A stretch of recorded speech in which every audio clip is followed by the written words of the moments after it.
السلام عليكم حبابي، نتمنى تكونوا بالف خير ومرحبا بكم في فيديو جديد على قناتي وقناتكم الصحي والمتنوع مع حياة.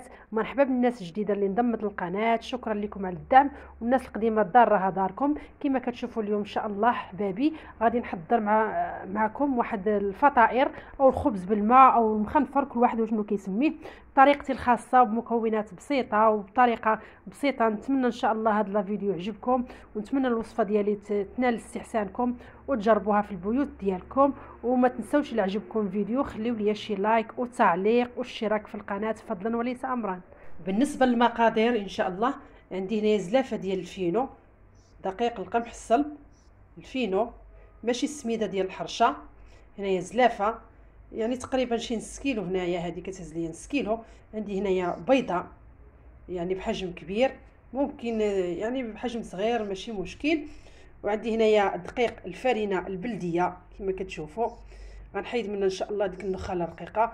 وعندي هنايا كاس ديال الخميره البلديه، ممكن نتوما تستغنوا عليها لانني انا ضروري خاص تكون وصفه صحيه، ضروري كندخل خميره بلديه.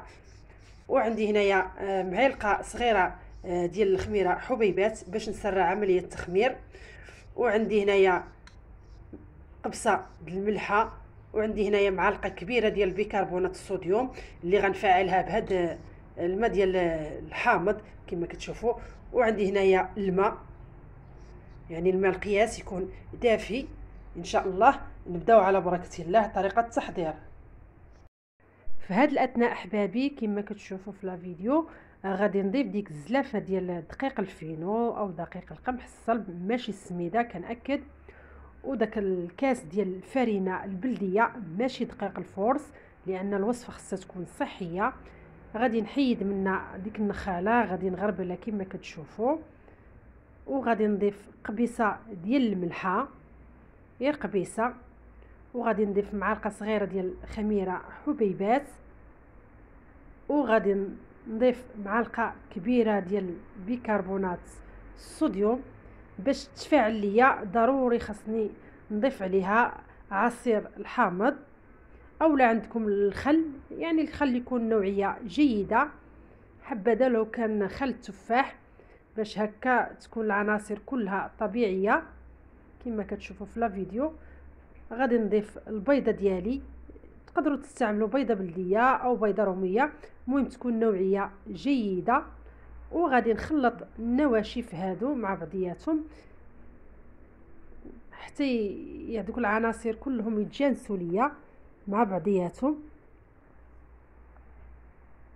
عوض السكر في هذه الاثناء احبابي غادي نضيف معلقه كبيره ديال العسل عوض السكر الابيض، نسيت ما قلتوش لكم في المقادير. وغادي نضيف داك الكاس ديال الخميره البلديه، ممكن تستغناو عليها ولكن انا ضروري نديرها لان كما قلت لكم ضروري خصها تكون وصفه صحيه.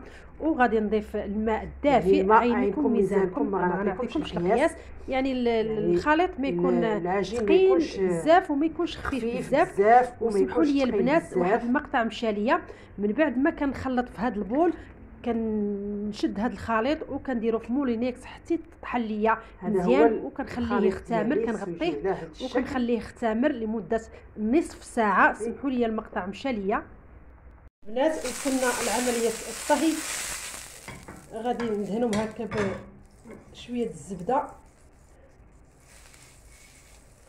صافي، وغنبدا ان شاء الله عمليه الطهي. انا درت 2 مقلات باش نسهل عمليه الطهي البنات. غادي نستعن بهذا المغرف لان انا غنديرهم غير صغارات كما كتشوفوا. الخليط ديالي راه صافي خمر، كنقصوا عليهم البوطه البنات، هانتوما غتشوفوا.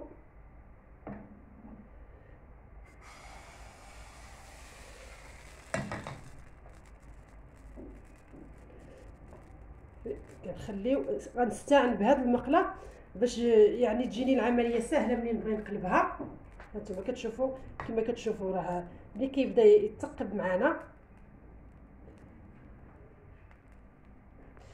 ها هي البنات ما نخليوش حتى يطيب، صافي كنقلبوه من الجوانب نشوف واش طابو، وكنحاول نقلبها بحال هاد الطريقه كما كتشوفوا.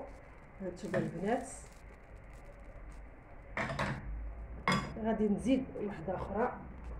وحاولوا تنقصوا البوطه البنات.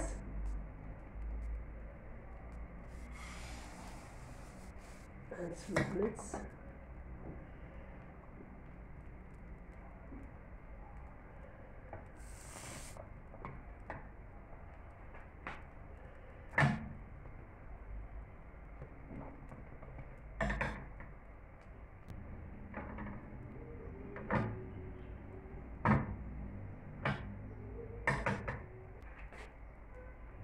غادي نقلبها البنات ثاني بهذا المقلب بهذه الطريقه كما كتشوفوا.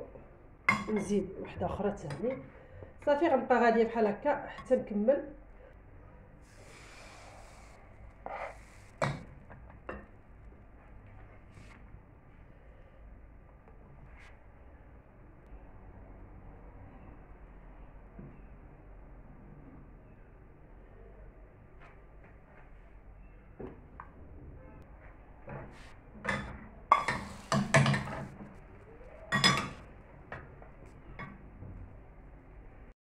هانتوما البنات الفطائر ديالنا اللي طيبنا كيجيو رائعين البنات كما كتشوفوا.